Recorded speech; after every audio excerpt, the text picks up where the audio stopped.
Évidemment, la joie des débuts est vite mise à l'épreuve de la réalité et on se rend compte qu'on n'est peut-être pas aussi disponible qu'on se l'était imaginé.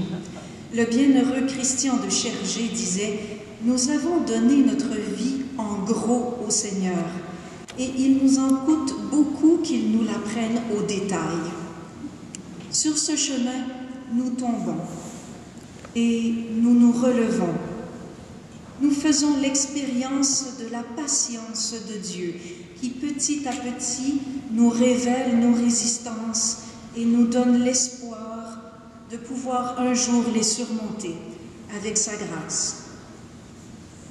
Laissez-moi vous raconter ce qui m'est arrivé il y a quelque temps. La crise de la quarantaine, vous connaissez. J'ai eu l'impression pendant tout un temps que Dieu était peut-être en train de me demander d'opérer un changement important dans ma vie. Quelque chose de beau pour sa gloire, mais qui était en même temps lourd de conséquences pour moi. Très honnêtement, j'étais paralysée par la peur devant ce changement.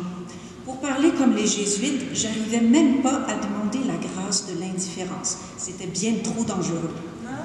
Je voyais le temps passer et je n'arrivais à rien décider. L'occasion qui m'était donnée allait me glisser entre les doigts à cause de mon inertie et de mon manque de disponibilité.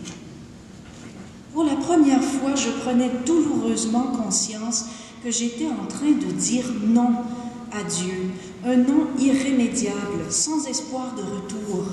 Je me sentais misérable, traître de ce qui avait un jour fait ma joie. La prière d'Ignace, comment la dire alors? Même le Notre Père, que ta volonté soit faite, comment la prier désormais avec sincérité? Jusqu'au jour, et heureusement ça n'a pas pris trop de temps, où j'ai compris que le Christ, lui, était en train de crier victoire. C'était cette Marie-Pierre-là, descendue de ses illusions, les yeux rougis et le cœur contrit, la vraie Marie-Pierre, que le Christ rêvait depuis toujours d'offrir tout entière à son Père. Seigneur, je t'offre tout de moi.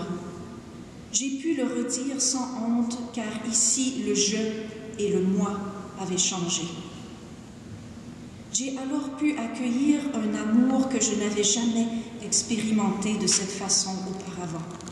Un respect de qui je suis et une bienveillance qui ne peuvent venir que de lui. J'ai redécouvert le sens des mots d'une autre hymne de la liturgie des heures qui vont conclure ce petit témoignage. Un nouveau jour commence.